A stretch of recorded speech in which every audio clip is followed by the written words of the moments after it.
right? We've got Well, today is a very special day. It's Monday. near and dear to my heart. Monday. I love Mondays because I'm lucky enough to work at Usurance. Monday. And I genuinely do jump out of bed and say, Usurance Mondays. hooray. Yay. I get to go to work today and see my friends. Yes. But today's special in other ways in that it is Earth Day. Earth Day. And Earth Day, not only is it near and dear to my heart, but it's near and dear to Usurance because as we know here, your environment can greatly affect your epigenetics and therefore your health and wellness. That's right. So for those of you out there that are just joining us for the first time, there is a difference between genetics and epigenetics, right? Exactly. So genetics is what you get from mom and dad, really not anything you can control.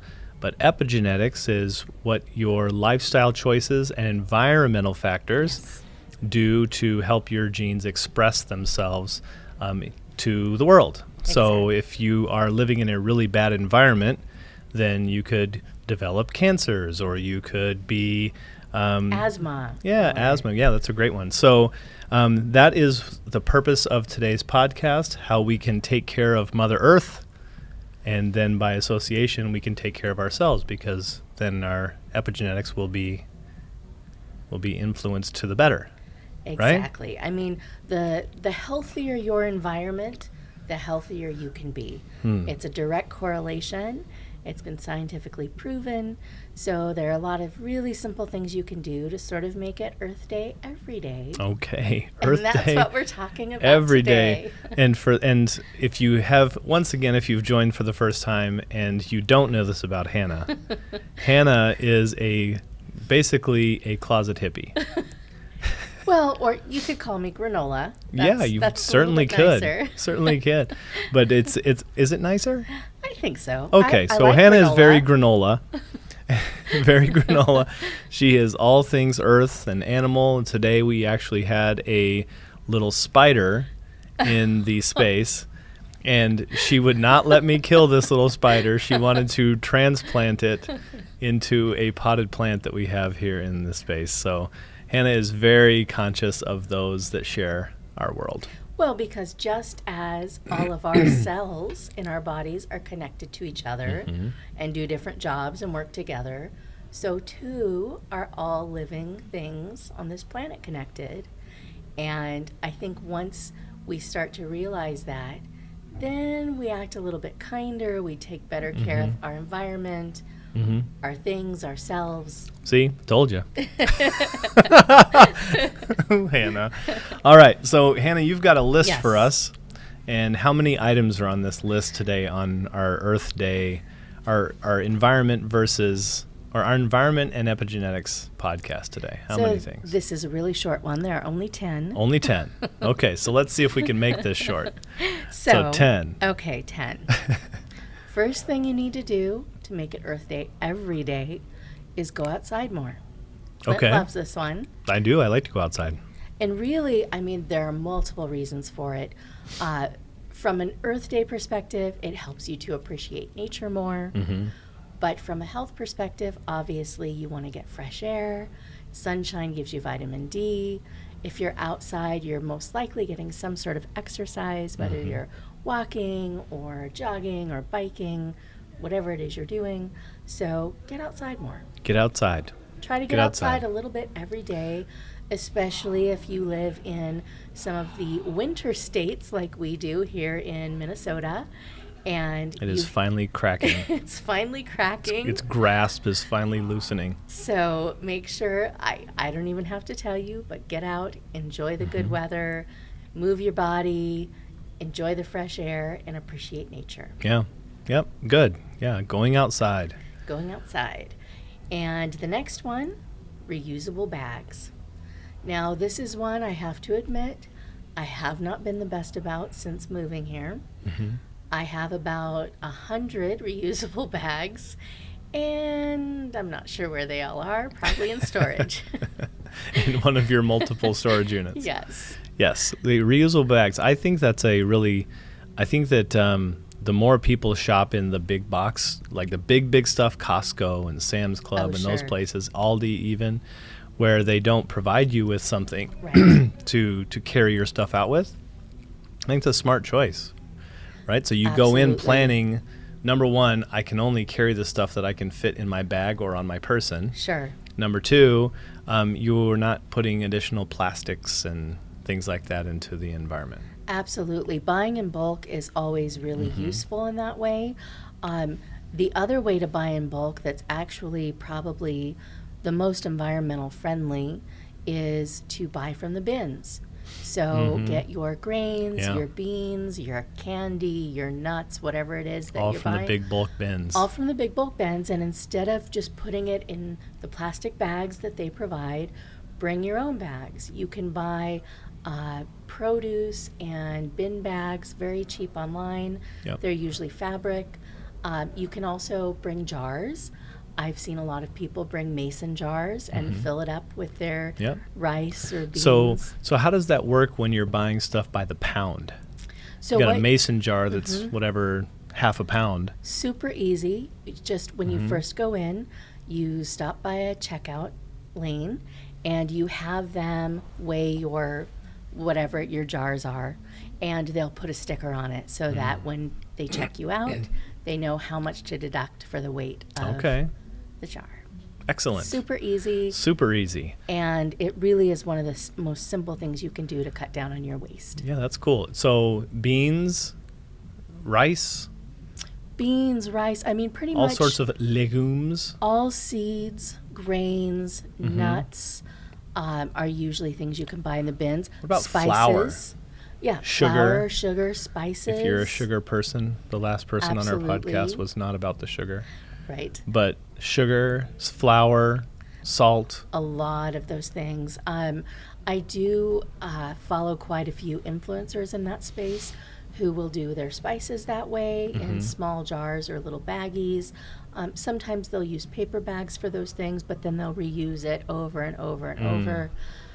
So yeah, it just depends on where you go. For example, in Minneapolis, Fresh Time is where I shop the bins. Whole Foods usually has them as well. So you can just look around, Yeah. Google it, you'll find your local bin Yeah. stores. Yeah, I know my sister-in-law. She is a planner, and so she and her family have a certain amount of food for emergencies that they use. Oh, But then sure. they cycle through it. So she buys the big things in bulk. Yep. So like wheat or beans Yep. or flour or sugar or those kinds of things, and then she rotates through it. So she has these big, huge buckets, 5-gallon buckets of stuff that they reuse on a regular basis. So Absolutely. that's a really good way too, is if you can find an outlet or a place where you can buy big bulk things, Right. then that's a good place too. And also, that's a really good point. If you do shop the bins or shop in bulk like that, you want to make sure that, okay, my mason jar is still half full of beans or rice, whatever it is. I just bought some new beans or rice to fill it up. So first you want to pour out the old, like onto a cloth or your counter that's clean, and then put the new stuff into the Rotate. bottom, and then put Yeah. the old stuff on top. So Yeah, that you're or always just getting have the full freshest. one that you keep until the other one is gone, and then use the empty one, clean it out, and go get another full one. Exactly. Whatever it is, you just need to rotate if you're buying large quantities, because then you can use it more efficiently. And all of this, it's so simple. It takes a little bit of planning. You need to remember to take your bags with you, leave them in the car, take your bottles with you, your food storage containers, whatever it is. But it's about taking care of your environment on the outside and also your body on the inside. So Exactly. take care of that stuff. Absolutely. All right, so reusable bags. Go outside with reusable bags. That's right. So far, we're on our story string. And then you can recycle whatever's not reusable. Okay, so recycle more. So I know here in Minneapolis, they're really good about providing different bins with colors to do the recycling. So what are some other ways that you have in your travels seen that people recycle, or how Well- they manage it? So the very dedicated people try to avoid having to recycle at all. So they kind of look at things as, what can I get that's reusable that I can use over and over, and what can I reduce and not even have to use anymore. If you do have to use something, you want it to be recyclable. That means usually it's going to be glass or aluminum Cardboard, cans, paper. cardboard, paper.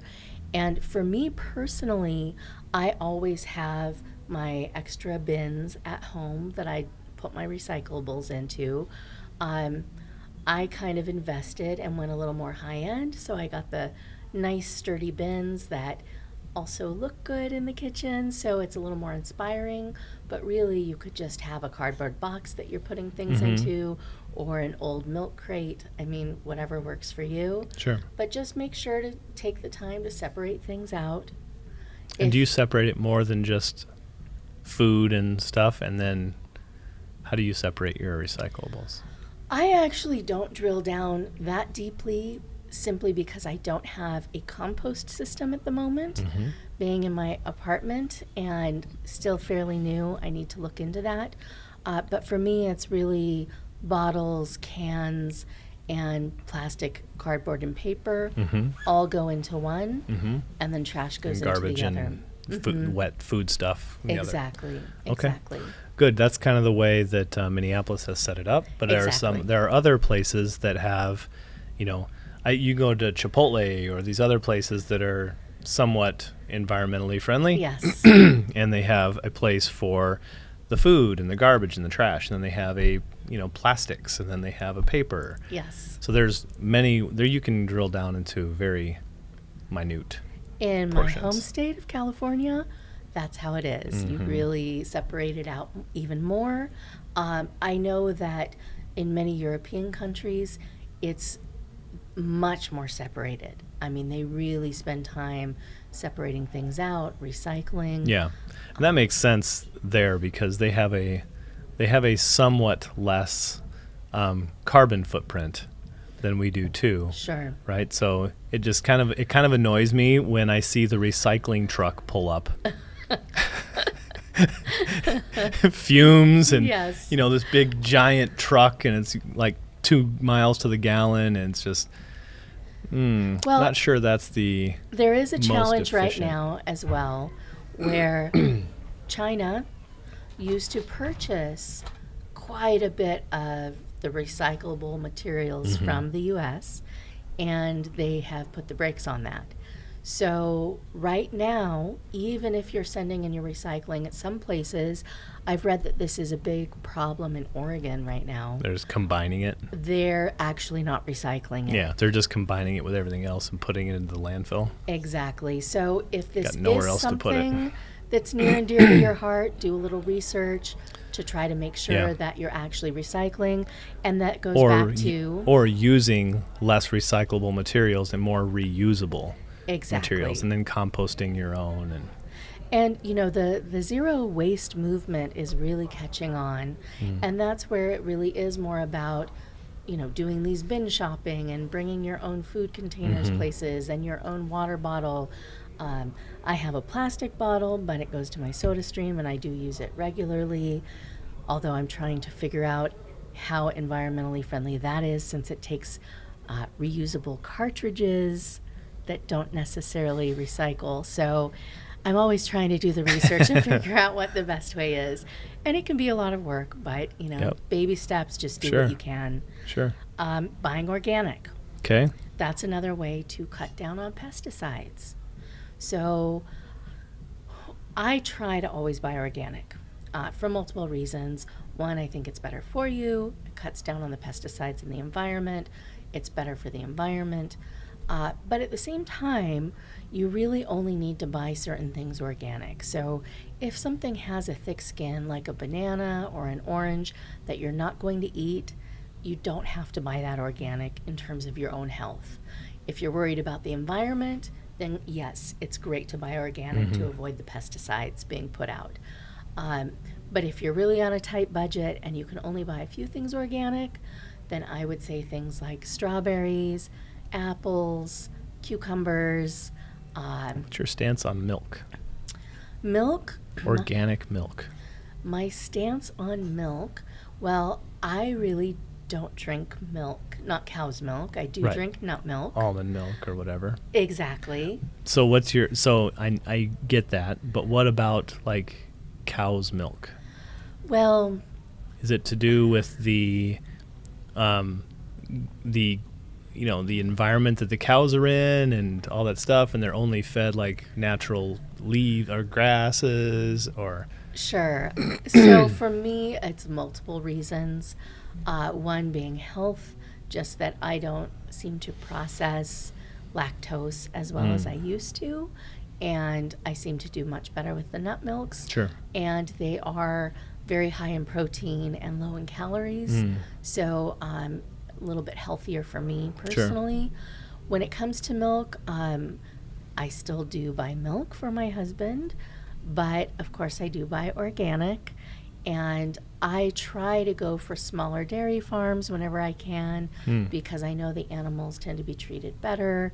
They get more fresh air and sunshine just like we like to have, and maybe their job isn't quite as strenuous. There's a lot of maybes and mights in there. Well, since I haven't personally gone to these farms, Yes. I can't vouch for it 100%. That's my only thing about organic is the more and more people that request organic stuff, the more and more that people are going to, figure out a way to give them organic stuff without, Right. it's very difficult to go and visit and do site visits for every organic food that you might eat out of a grocery store. So And that is part of what makes farmers markets so wonderful. I agree 100%. For fruit and produce. Yes. And sometimes even dairy as well, depending on the farmer's market. Yeah. Honey. I do honey a lot Honey, in the farmer's market. absolutely. Delicious. Local. Local honey is great for allergies. Allergies. Yep. Yeah, exactly. So for me, I do try to go organic if it's dairy, if it's meat, if it's fruit and vegetables. Even with clothes, I try to do more environmentally friendly materials. I try to buy from companies that are fair trade. I'm a little more extreme than a lot of people. So I would say for you out there in podcast land, if you want to do something to cut down on your carbon footprint, make the earth healthier, which in turn makes you healthier, then just start small. Make sure to buy organic berries. Start somewhere. Yeah. Or organic apples. Cool. Those are great examples. Yeah. Awesome. So the next thing, Number 5. you're really going to love this one, is cutting out the meat. Yes. I have to admit, there's meat is, and we're talking all meat. All meat. All meat. Fish too? Fish has its own challenges. So you're talking about land meat. I am. Chicken, pork, beef, Yes. turkey. Yes. Okay. So cut down on it. Well, you want to cut down on Did it. you say cut it out? But you want to cut it out Cut it out. if you can, and if that's something that appeals to you, because really cutting out the meat reduces food-based emissions by 70%. So if everyone cut out If eating everyone cut out. meat, it would be hugely significant. And what that means Don't quite is, see that happening. well, the food-based emissions, I mean, we all know cows emit a lot of methane. That's a euphemism for farts, cow farts. Cow farts. Let's just call it what it is. That's right. Let's just call it what it is. Cow farts, everybody. And the Hashtag environment cow farts. is That's not digging that. So, cows aren't something that humans put here, right? That was a thing that was here, and they were growing. So, are we saying that humans, by growing them more, is detrimental to the environment? Yes. So the natural evolution of cows with natural predators and not protected, less volume of cows, less volumes of chickens. It'd be very similar to, say, deer. Mm-hmm. It's really about factory farming, mass producing animals for consumption. That's what's leading to all of these food-based emissions. And then also the pesticides Yeah. and as well as the antibiotics. Well, it's about the that go into that. transport. I would say that the food, the food-based or the meat-based emissions, it's more, I would say my contention is it's less about cow farts and more about the large trucks and boats and planes that are carrying this stuff all over the world, as well as the boats and trains and cars and trucks that are carrying the feed for these animals and all the machinery and all the stuff like that. I would say that that is a bigger impact versus cow farts. But Actually, a big part of the problem. is it cow farts? Is that the thing? Am I wrong? It's all of the above. Okay. A big part of it is the feed. Mm-hmm. Just to make the feed for that many animals creates so many emissions. And I imagine the feed is not the best for their health, and so they fart more. Exactly. And they're farting. I love saying fart. This is the best. Pesticide farts. Yeah. It's the worst kind. Yeah. All right, so there you go. Yeah. Cut it out. If you from one dad to all his children, cut it out, you kids. If you don't want more cow farts, just cut out the meat. Cut out the meat, okay? And you'll do your part. Okay, so composting, which is one that I mentioned earlier. Composting. Basically, composting is a way of taking your food scraps. Primarily, you want those to be non-meat based because that can breed bacteria in your compost. Yeah. Fats but you can actually use animal products in your compost. It's a little more complicated then. You have to do some other things to try to help it not have a stink. Hurtful bacteria. Yeah, it stinks. It stinks. More than it does with just grass and vegetables. And it can attract rats if you have your compost pile outside. So it's... What would someone in an urban environment, how would they utilize that compost? So people generate a ton, and it's a lot, people. Each of you, if you were trying to actually compost all the stuff that could be composted in a week, it's a lot. It is a lot, but it does shrink down. So as you get your compost pile, over time, it's shrinking down. It's becoming much more dense. Right, it does its thing. It does its thing. And then you use that for your own vegetable garden, for your own plants. Maybe you don't have a garden, but you have house plants. Okay. You can use it to give to your friends and neighbors so that you're no longer having to go out and spend the money on fertilizer and different things for your plants. So it's a great way to have a natural product to help feed your plants, something natural, something healthy, and it's also all generated off of your own waste, which is great. That is. I like the idea of composting. I do too. But the practical application of that composting is the bigger issue for me, right? So as someone who doesn't do a lot of gardening or, that kind of thing, we don't have a lot of, that kind of stuff that we could apply it. Sure. That's the application. And there's not a lot of friends of mine that actually, I think I can think of maybe 3 people that have vegetable gardens. I have seen people on Nextdoor app offering compost to neighbors. Okay. So that's definitely Nextdoor something. app, if you are a part of that, that's an app where your local neighborhood, everybody in your local neighborhood gets on there, or the it's idea like anyway. Social media for your neighborhood, basically. Yeah. So some good applications, some tiresome ones. And then there's also, you could call around to your local parks, find out, does anybody want some free compost? That's a good idea. Yeah. Okay, so good. So practical application, you have to try and give it away. Right. If you don't use it. All right, good. So the next one leads right in from composting. Which is gardening. Gardening, grow your own stuff. Grow your own stuff. Not only will you save a ton of money, you know exactly what you're putting into it, so you know it's truly pesticide-free. Yep. And you have all these healthy foods at your disposal so that you can eat healthier more often. Yeah. You just walk out into the garden.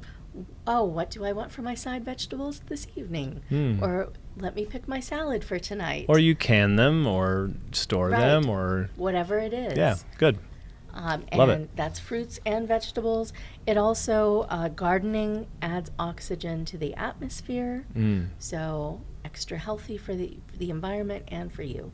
Yeah, so self-sustaining kind of that's kind of what the theme here is kind of self-sustaining. Well, because if you think about it, if you're no longer having to go to the store for your fruits and vegetables, that's less gas on your car, that's less bags or plastic wrap.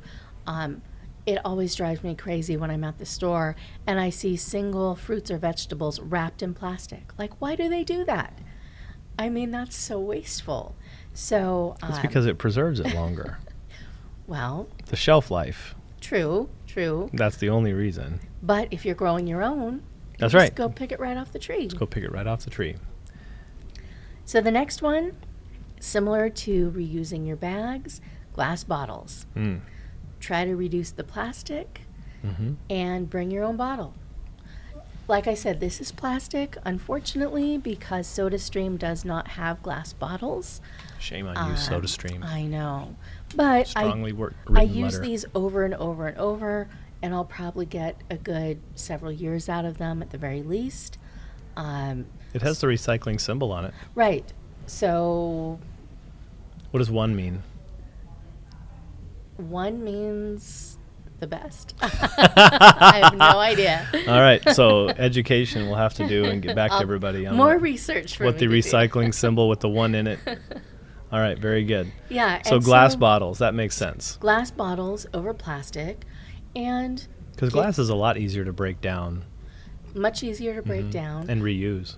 And also, metal cups, metal or glass straws. I actually invested in some of those, and I've been very happy with them. And I did buy them on Amazon, which is not the most environmentally friendly because there's all that packaging involved and the distribution. But they do come with these little cleaning brushes, so you can scrub the inside of them and know that they're clean. And, then you're not worrying about your straws floating around in the ocean, killing wildlife or Nope. plant life. Sink right to the bottom. Well, Rust. build a new beach. Yes. All from plastic Coral straws. reef. Coral reef. We're rebuilding the environment one Yeah, metal straw at a time. Exactly. No, I think that's a really good idea. I think that the more we can use that is stuff that is not going to cause issues and can decompose at a regular rate or be reused really, really easily, metals and glass and that kind of stuff is really, really good. Well, and that's the great thing, like we talked earlier about bringing your own bags, doing bin shopping. Do you like pickles, jam? Save those jars and take them for your bin shopping. Yeah, I mean, it doesn't have to be a mason jar you bought. It could be any jar that you Right. store things in. absolutely. Totally works. Absolutely. Like it. This is actually one of my favorites, and My wife does something this. I've been doing for years, probably for almost 30 years, is homemade cleaning products. So most cleaning products, while they may work very well, have a lot of toxic chemicals in them. Yep. I mean, there's a reason a lot of them say, wear plastic gloves and protection when you use these. Don't get it on your bare skin. That's toxic.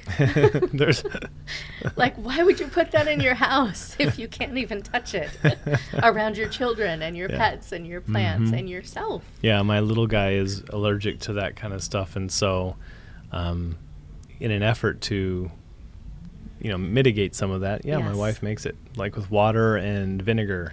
Absolutely. Yeah, really I good always cleaning. have It stinks to high heaven, but at least it's natural. I love how vinegar smells, tastes, cleans. Woof. It's great.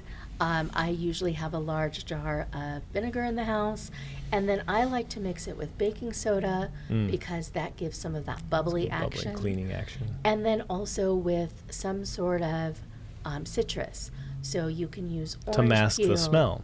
lemon peel. It does give a nice smell, though, That's to better. have the citrus. I have to ask. And from an aromatherapy angle, citrus aroma actually does do, it energizes and enlivens you. And if you're cleaning house, may as well get some energy out of Yeah, it. for sure. All right, love it. Homemade cleaning products. And the last one, Happy Earth Day. Happy Earth Day. Plant a tree. Yes. Okay. So trees, good for the environment, right? Helps clean our air. They produce oxygen. Yep. They absorb carbon monoxide, which is poisonous to us. Gives us a chance to be outside. Give us a chance to be outside. Physical exercise. They shelter the birds and the animals. In many cases, they stabilize the soil. Yep. When you look at areas, for example, of forest that have had some of these massive forest fires as opposed to the controlled burns, then the soil is unstable and you start getting a lot of mudslides and floods, really wreak a lot of damage. So trees do a lot to... Trees are like a retaining wall, a natural retaining wall. They really are. And so they're giving us what we breathe, what we need to live, and they're also keeping our environment safer. So... And pretty. You know, it is Earth Day. Plant a tree, hug a tree, appreciate a tree. I hug trees on the regular, I'm not afraid to say. Told you.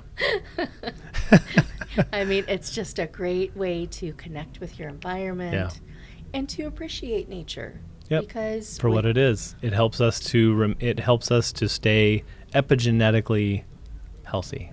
Well, and without it, we're not alive. I That's mean, right. It sustains us. Yes, it does. Yes, it does. That's good. That's good. So let's try to sustain it. Yeah. And, you know, say Happy Earth Day. All right. Happy Earth Day, everybody. Thanks for joining us again, Hannah. And we will see you guys the next time.